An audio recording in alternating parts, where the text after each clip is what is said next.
noches. ¿Qué tal, Severino? ¿Cómo estás? Muy bien, con mucha expectativa.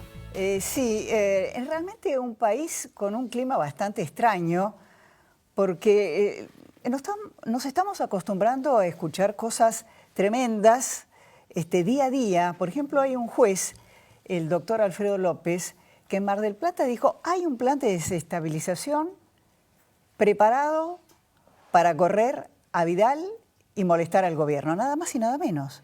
Claro. Son declaraciones gravísimas. Y además enemistado con sus propios fiscales. Sí. Son un conflicto para investigar precisamente agresiones nada menos que al presidente de la nación. Y además está el tema Vidal, que va a ser uno de los temas de nuestro programa. Pero en este primer bloque realmente es un gusto contar con la presencia de la jueza federal de San Isidro, la jueza Sandra Arroyo Salgado. Sandra, gracias por estar con nosotros. No, por favor, gracias a ustedes por el espacio. Bueno, hoy se ha producido una noticia importante de un personaje que también ha dominado la escena argentina en los últimos tiempos, que es el señor Pérez Corradi. Usted ha dictado la extradición de Pérez Corradi. Sí, nosotros resolvimos que correspondía hacer lugar a la entrega de Pérez Corradi requerida por la justicia de los Estados Unidos en el mes de agosto del año 2009. Esta decisión fue confirmada por la Corte Suprema de Justicia en el año 2010. No bien la Corte confirma esta decisión, comunicamos al entonces canciller Timerman de que estaban dadas las condiciones para proceder a la entrega a los Estados Unidos de América. Lo que ocurrió es que en ese momento Cancillería resolvió diferir la entrega de Pérez Corradi a las resultas de un proceso que tramitaba en la justicia argentina. Concretamente era en la famosa causa de los medicamentos, en trámite en ese momento a cargo del doctor Ollarvide, donde Pérez Corradi estaba procesado, pero sin prisión preventiva, porque pese a que el delito por el cual estaba procesado contempla una pena de 5 a 10 años de prisión, el juez consideró que no había riesgo de fuga, ya que estaba detenido a disposición de mi juzgado en el proceso de extradición. Le aclaro que Pérez Corradi permaneció detenido a disposición del Juzgado Federal de San Isidro desde octubre del año 2008, que es detenido por Interpol, y permaneció en esa situación ininterrumpidamente en el complejo penitenciario federal de Seiza durante 3 años. Cuando estaba próximo a cumplirse los 3 años, nosotros comunicamos nuevamente a Cancillería porque por la legislación vigente y los antecedentes jurisprudenciales estábamos obligados a disponer el cese de su detención. Comunicamos a Cancillería si mantenía esta decisión de diferir su entrega hasta tanto sea resuelta su situación procesal en la justicia argentina. ¿Y qué pasó ahí? Bueno, ahí ocurrió que como no obtuvimos una respuesta de Cancillería de inmediato, también comunicamos esta situación al juzgado del doctor Ollarvide, y el doctor Ollarvide entonces resuelve dictarle la prisión preventiva. En el interín también certificamos otras causas judiciales donde estaba mencionado Pérez Corradi, entre ellas la imputación más grave era en la causa del triple crimen.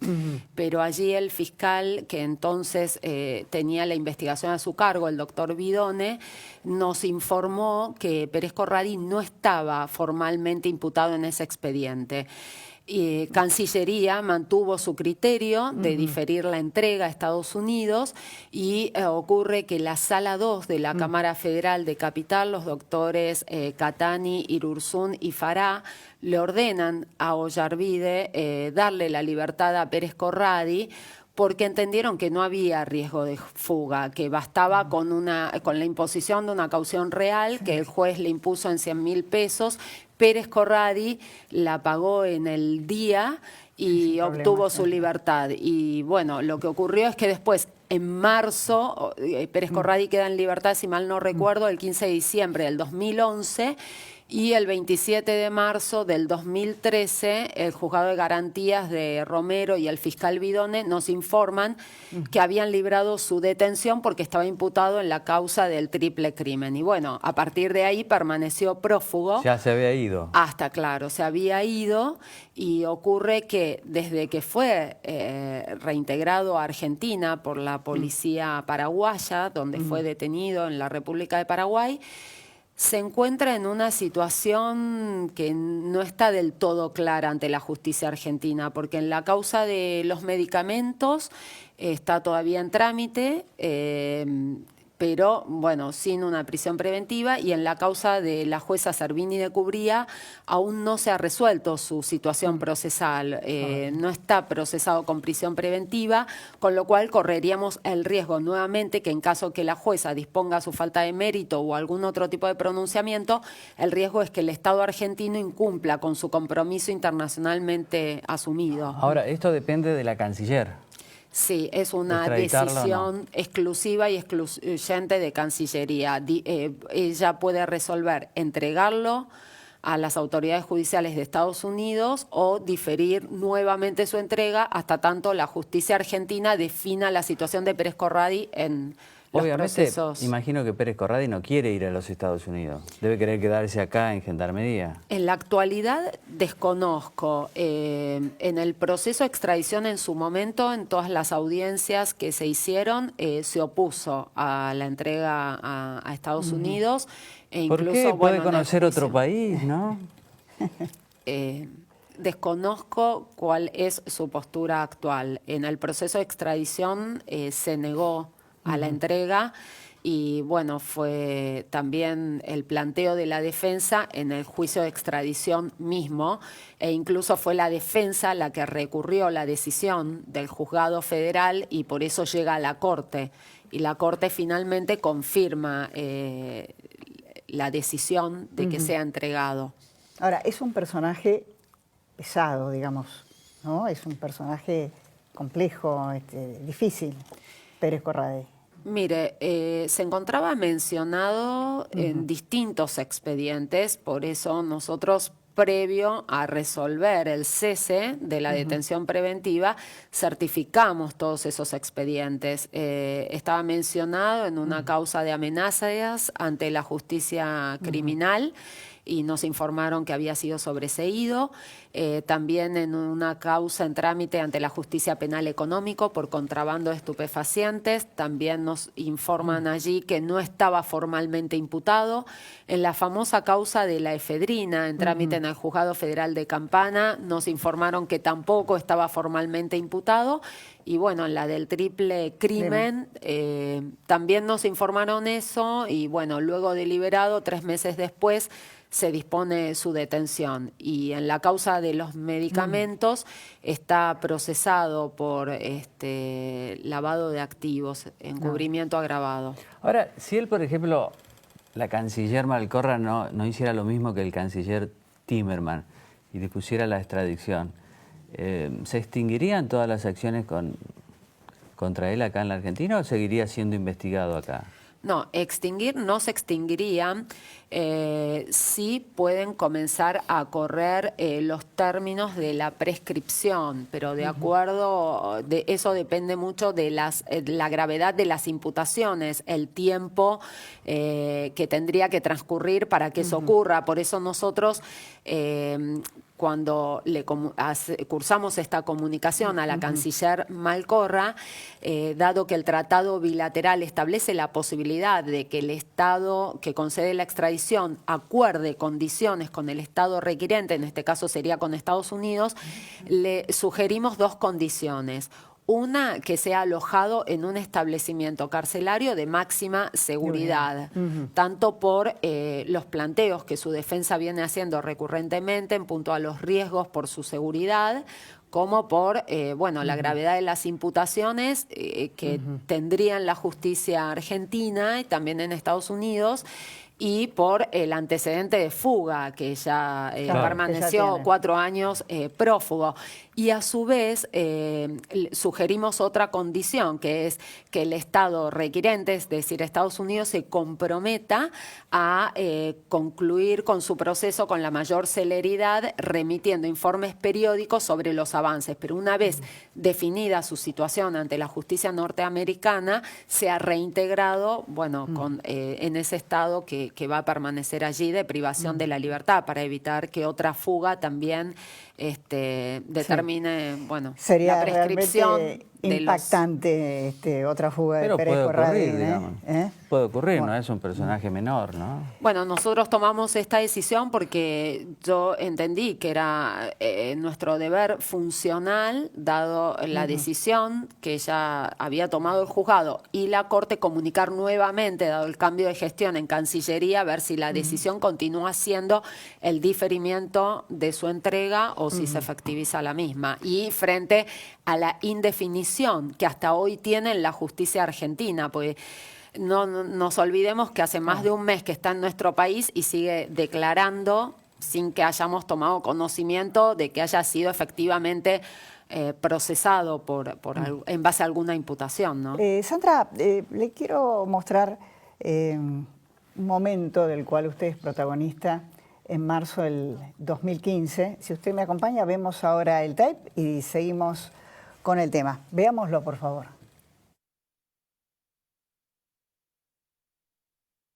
No sufrió un accidente, Nisman no se suicidó, a Nisman lo mataron y su muerte es un magnicidio de proporciones desconocidas que merece respuestas, en mi opinión, de parte de las instituciones de la República. Fue un momento muy difícil para usted, me imagino, pero ¿en qué momento está la causa Nisman hoy? Hoy la causa Nisman volvió a la justicia criminal de instrucción, al juzgado de la doctora Fabiana Palmagini, con una fiscalía vacante, subrogada por un fiscal que sucede en el orden de turno de la fiscal Fein, que se jubiló.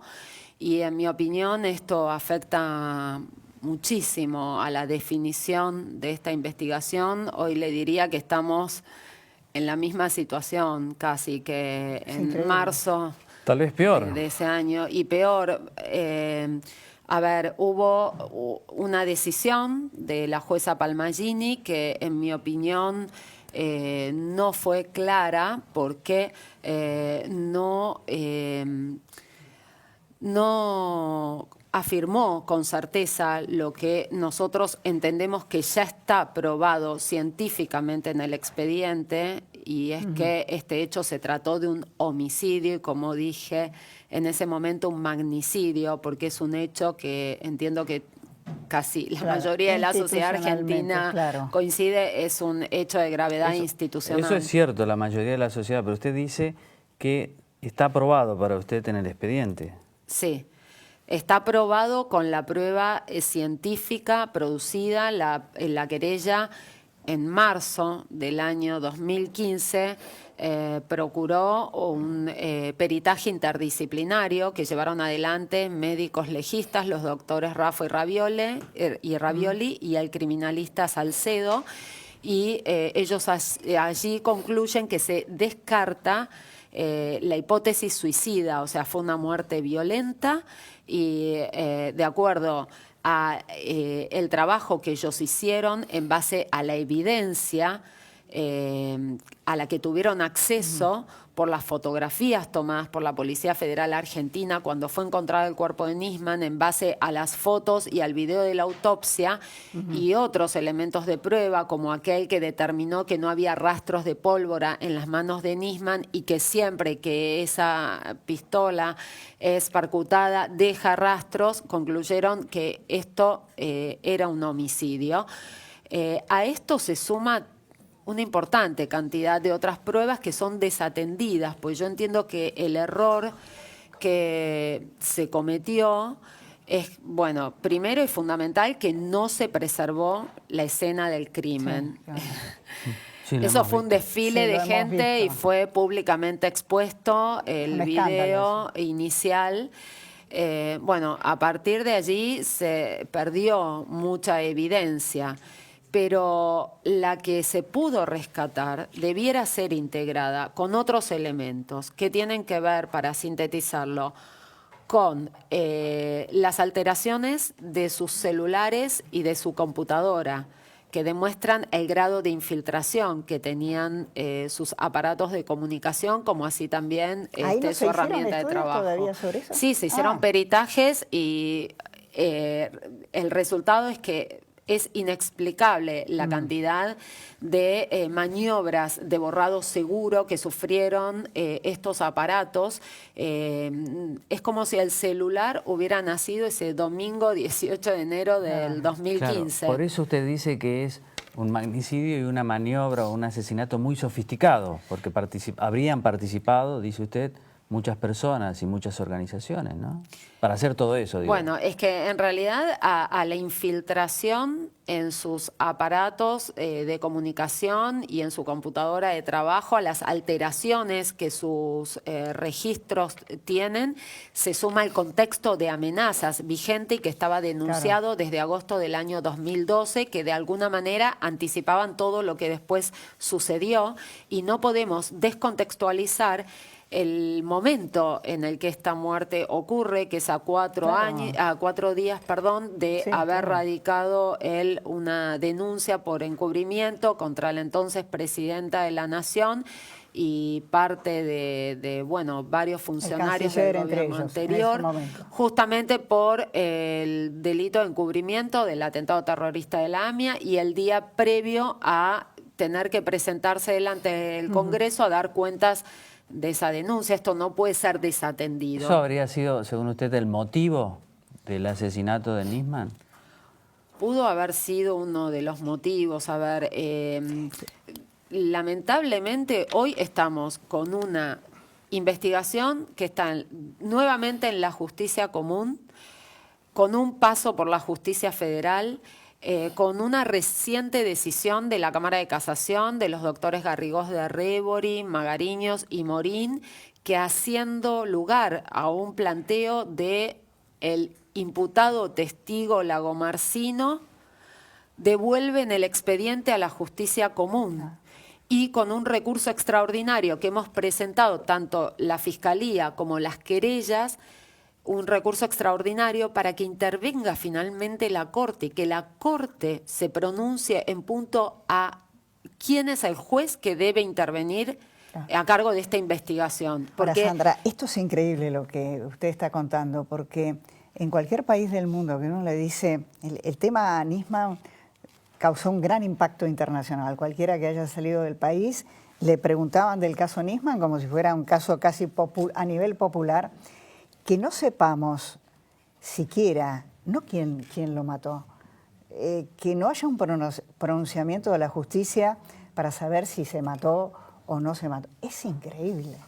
Sí, yo le pregunté esto a Luis Chichesky, usted lo conoce muy bien, y él me dijo, no sabemos quién mató a Nisman, pero sabemos por qué murió Nisman. Y la justicia me parece que no está dando respuesta a esto. Hay una oportunidad de la Corte, dice usted. ¿Usted cuándo cree que puede suceder esto? Y la verdad es que ya ha vencido el término para que Casación se pronuncie si nos concede o no el recurso, si nos da la posibilidad de ir a la Corte. Obviamente que si no nos concede el recurso, iremos en queja, o sea, directamente vamos a presentarnos en la Corte. O sea, yo le diría que hoy estamos todavía peor que esa indefinición de si esto fue un suicidio inducido o un homicidio. Hoy estamos en que la justicia y los fiscales no se ponen de acuerdo qué justicia debe investigar. En cualquier país del mundo que usted plantee un hecho de esta naturaleza, está clarísimo que tiene que intervenir la justicia federal. Desde el inicio debió haber intervenido la justicia federal. Nosotros no lo planteamos desde un comienzo, justamente para no dilatar la intervención que resolvió un funcionario de prefectura. Él decidió en función de a quién le hacía la consulta de la muerte del fiscal general que estaba a cargo de la investigación del atentado terrorista de la AMIA. Él decidió qué juez intervenía y le dio la intervención a la justicia ordinaria, O sea, la justicia ni un criminal. ministro que había ahí, ni el jefe de gabinete, nadie, un funcionario de prefectura, digamos. El funcionario de prefectura es quien decidió a quién se le daba intervención. Y no podemos desconocer que el año en el que esto ocurrió era un año electoral. Sí, sí. Este hecho fue altamente politizado, pues sin duda la denuncia que él había radicado tenía su impacto político, duda. institucional, con lo cual no había dudas de que debía intervenir la justicia federal, pero nosotros como parte querellante y como familia no lo planteamos justamente porque se trató de condicionar desde un inicio que si nosotros lo planteábamos era porque preferíamos que intervenga tal o cual juez, y esto en ningún momento fue así. Lo que queríamos era que investigue un juez eficiente, imparcial, objetivo, y además confiamos en un primer momento en que la justicia ordinaria tenía tal vez más herramientas y más experiencia, porque es la justicia que de ordinario interviene en la investigación de homicidios. Ahora, con la actuación que tuvo, nos dimos cuenta que le excedía ampliamente. Pero no por falta de experiencia. No por falta de experiencia, pero sí en parte por falta de experiencia en la investigación de hechos de impacto institucional. Y con este impacto, como usted decía, Sí. hasta internacional. Nacional. Entonces, es un hecho, coincidimos, de gravedad institucional y como tal debe ser investigado por la justicia federal. No se trata de elegir tal o cual juez o tal o cual justicia en función de su mayor o su menor grado de politización. Porque, a ver, la justicia en su integridad debe ser un poder independiente. Sí, claro. Entonces no podemos estar hablando de que, no, la justicia federal no porque está politizada. Este es un tema de gravedad institucional que merecería otro tipo de respuesta por parte del sistema judicial. El personaje de Lago Marcino, doctora, ¿cómo está? ¿Qué rol? ¿Por qué ha desaparecido? ¿Cómo lo observa usted?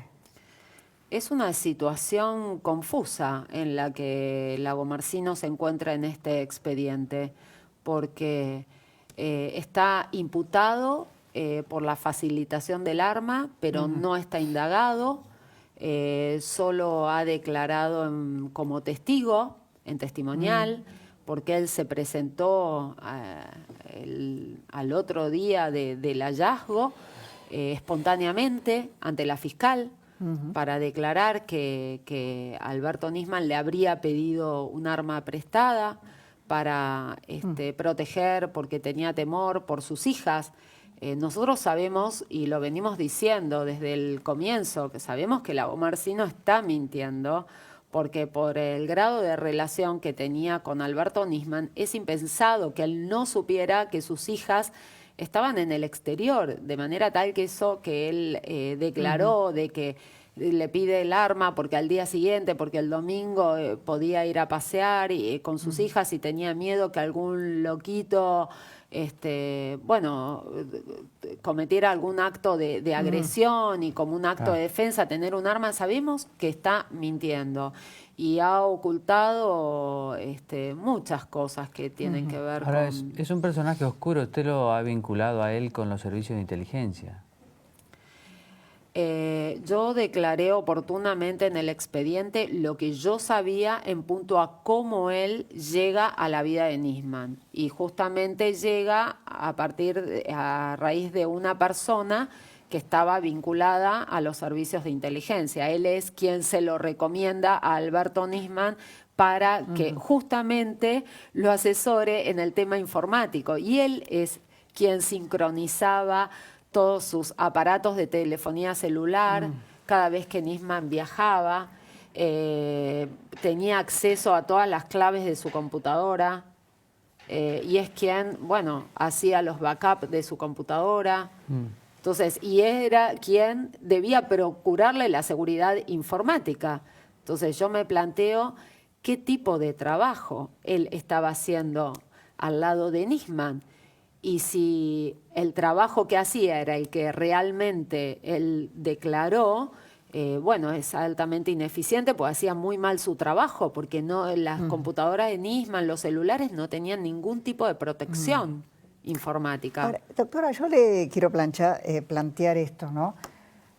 Porque después de la muerte de Nisman hay una familia, están sus 2 hijas que eran muy chiquitas en ese momento, y después de la muerte, la víctima, Alberto Nisman, las víctimas, la familia, empezaron a recorrer un infierno. Amenazas, difamación de Nisman. ¿Cómo puede? Es un mundo al revés la Argentina. Es un mundo al revés. Porque ustedes pasaron el drama de la muerte, de la pérdida de un ser querido, pero después tuvieron que soportar persecución y difamación. Sí, ¿Cómo lo han vivido ellas? ¿Cómo están ahora? Bueno, sin duda, como dije en otros ámbitos, el año pasado fue el peor año de nuestras vidas, fue muy difícil continuar, y para mí, que no puedo disociar mi principal rol, que es de mamá de Yara y de Cala, que en ese momento tenían 15 y 8 años de edad, y mi función de juez fue terrible, porque era debatir todo el tiempo cómo poder colaborar con la investigación desde el conocimiento que yo tenía y por mi experiencia de juez, pero a su vez lo que más me preocupaba era contener emocionalmente a mis hijas y continuar con todo lo que ustedes podrán imaginar que hace a quien transita una situación como la que nosotros pasamos, con toda la exposición pública que el caso tuvo, con el impacto emocional, porque contextualizando, nosotros estábamos en el viaje de 15 de nuestra hija más grande, que, bueno, habíamos planificado durante todo un año. Entonces, bueno, fue muy difícil, y yo tomé conciencia y hice mucha autocrítica en punto a cómo venimos encarando del sistema de justicia el tratamiento a las víctimas, porque si la víctima está ahí es porque el Estado ya le falló, y le falló en su deber de darle seguridad. Y después la víctima termina siendo víctima del sistema judicial, porque es una justicia lenta, una justicia que no llega, una justicia ineficiente, y en nuestro caso hasta fue una justicia que ataca a la víctima. Y yo advierto que en nuestro sistema judicial no estamos dándole a la víctima el lugar que merece. No tiene una posición que esté equiparada a la persona que está sospechada de delito. No hay ningún organismo que represente y que defienda los derechos de las víctimas. Para la defensa de las personas sospechadas de delito, en el orden nacional tenemos al Ministerio Público de la Defensa, que tiene más de 300 defensorías oficiales, y yo no planteo que haya que restarle ese espacio, porque el ejercicio de derecho de defensa en juicio de los imputados lo demanda, pero lo cierto es que las víctimas no tienen un organismo que las represente. Si usted no tiene dinero para procurar un abogado, no tiene ningún tipo de defensa y de representación. Claro, es un doble sufrimiento, porque al final enloquecen, uno los ve muy alterados.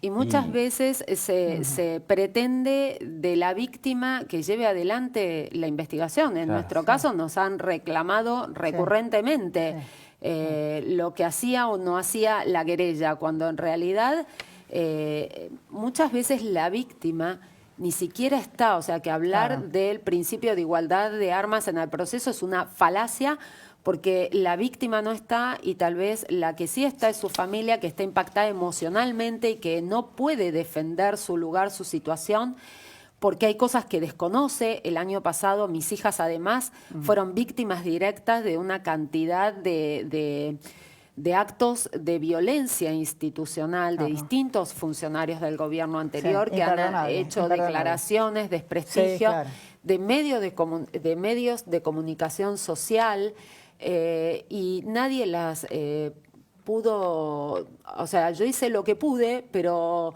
no había ningún organismo al que yo pudiera recurrir despojado de cualquier otro interés. En ese caso era todo un gobierno en contra de ustedes.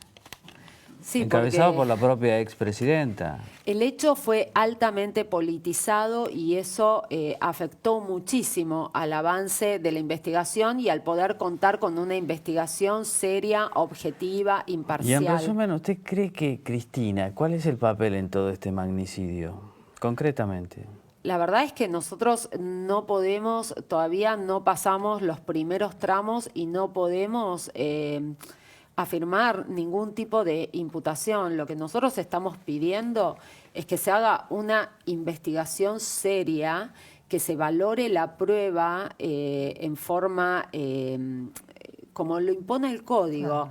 Que se valore la prueba en forma integral, de acuerdo a la lógica, a la experiencia y al sentido común. Y en esa valoración integral de la prueba no pueden desatenderse las amenazas que teníamos como familia, el tenor de esas amenazas que ya todos conocen, el contexto en el que se sucede la muerte, cuál era la función que estaba cumpliendo Alberto Nisman, la pertenencia o no pertenencia como agente orgánico o inorgánico a la ex-CIDE del señor Lagomarsino o de otras personas que lo habrían acercado al entorno de Nisman. Doctora, yo creo que ya estamos cerrando.